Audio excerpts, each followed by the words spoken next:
എന്താണ് ഇന്നത്തെ പെൺകുട്ടികൾക്ക് വിവാഹത്തിനോട് ഇത്ര വെറുപ്പ് തോന്നുക കാരണമെന്ന് നമ്മൾ ചിന്തിച്ചിട്ടുണ്ടോ? ഞാൻ 2-3 കുട്ടികളോട് സംസാരിച്ചു. അവർ പറയുന്നത് എന്താ വെച്ചാൽ, എനിക്ക് രാവിലെ എഴുന്നേക്കാൻ പറ്റുന്നില്ല, രാവിലെ എഴുന്നേക്കാൻ ബുദ്ധിമുട്ടാണ്. ഇപ്പൊ ഭർത്താവിന്റെ വീട്ടിൽ പോയാൽ രാവിലെ എഴുന്നേക്കണം, ജോലികൾ ചെയ്യണം, പിന്നെ അവിടുത്തെ കാര്യങ്ങൾ നോക്കണം, അവിടുത്തെ അച്ഛനും അമ്മയും നോക്കണം, അവിടെ എല്ലാം നമ്മൾ സ്വന്തമായി തന്നെ എല്ലാ കാര്യങ്ങളും ചെയ്യേണ്ടി വരും.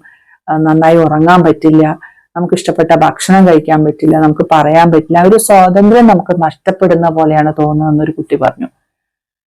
അതുപോലെ തന്നെ നമുക്ക് നേരം വൈകി എഴുന്നേൽക്കേണ്ട കാര്യമാണ് അതേ കുട്ടികളും പറയുന്നത്. പാചകത്തിന്റെ കാര്യം പറയുന്നുണ്ട്, കൂടുതൽ ഇതും പറയുന്നത്, ജോലികളൊക്കെ ചെയ്യുന്ന കാര്യങ്ങളും പറയുന്നുണ്ട്. പക്ഷേ എന്നോട് ഇഷ്ടമുണ്ടാവില്ല. അതുപോലെ തന്നെ പറയുന്നത് എന്താ വെച്ചാൽ, എന്നെ അതുപോലെ എന്റെ അമ്മ എന്നെ സ്നേഹിക്കുന്ന പോലെ എനിക്ക് അവിടെ പോയാൽ എന്റെ അവിടുത്തെ അമ്മ എന്നോട് സ്നേഹിക്കണമെന്നില്ല, എന്നെ ഇഷ്ടപ്പെടുന്നില്ല, അങ്ങനെ പറയുന്ന കുട്ടികളും ഉണ്ട്. അതിപ്പം ഇതൊക്കെ നമ്മളൊന്ന് കൊടുക്കൽ വാങ്ങൽ എന്ന് പറയുന്നത് പോലെ സ്നേഹം കൊടുത്താലേ തിരിച്ചു കിട്ടുള്ളൂ. എല്ലാം അങ്ങനെയാണ്. ജോലികളായാലും പങ്കുവെക്കുക, എല്ലാം പങ്കുവെക്കുക, സ്നേഹം കൊടുക്കുക, തിരിച്ചു വാങ്ങുക. ഇതൊക്കെ നമ്മൾ ജീവിതത്തിൽ ചെയ്തിട്ടുണ്ടെങ്കിൽ നമുക്ക് ജീവിതം സന്തോഷമായി മുന്നോട്ട് കൊണ്ടുപോകാൻ പറ്റും.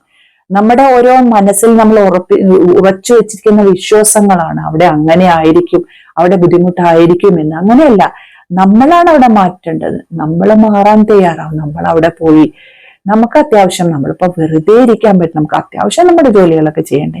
നമ്മൾ വെറുതെ ഇരുന്ന് നമുക്ക് ഒരു സ്ഥലത്ത് നമുക്ക് ജീവിക്കാൻ പറ്റില്ല. നമ്മൾ നമ്മൾക്ക് പ്രായമായാലും ഒക്കെ നമ്മളെ വേറൊരാൾ നമ്മളെ നോക്കണം. ആ ഒരു ചിന്ത നമ്മൾക്ക് വേണം അല്ലെ. എപ്പോഴും നമ്മൾ ചെറുപ്പമായിരിക്കില്ല, നമുക്കും പ്രായമാവും. അപ്പൊ നമ്മളെ നോക്കാൻ ഒരാൾ വേണം അല്ലെ. അപ്പം അങ്ങനത്തെ അവസ്ഥയും നമുക്കുണ്ട്. അപ്പൊ നമ്മൾ വിചാരിക്കും നമുക്കപ്പൊ ജോലിയുണ്ട്, നമ്മൾ അതിന് പൈസ കൊടുത്ത ആളെ നിർത്തും, അങ്ങനെയൊക്കെ നമുക്ക് അതിന് മറുപടി ഉണ്ടാവും. അങ്ങനെയല്ല, നമ്മുടെ ബന്ധുക്കളും നമ്മുടെ കൂടെയുള്ളവർ നമ്മളെ നോക്കുന്ന പോലെ മറ്റുള്ളവർക്ക് നോക്കാൻ പറ്റില്ല.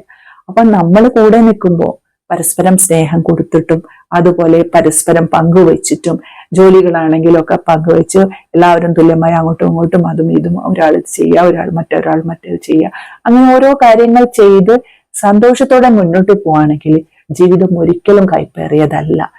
പിന്നെ നിങ്ങൾ ഇനി ജീവിക്കണം എന്നാണ് നിങ്ങൾക്ക് തോന്നുന്നത്.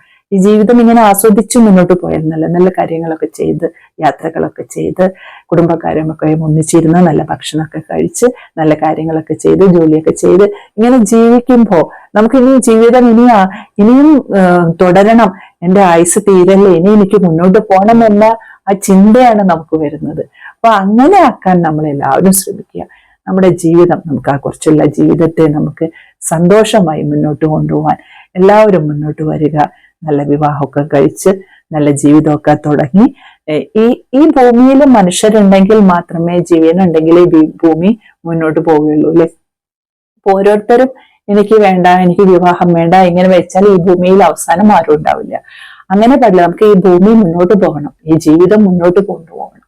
അതിനുവേണ്ടി എല്ലാവരും സന്തോഷത്തോടെ, എല്ലാവരും നല്ല മനസ്സോടെ മുന്നോട്ട് വരുവാനായിട്ട് തയ്യാറാവുക.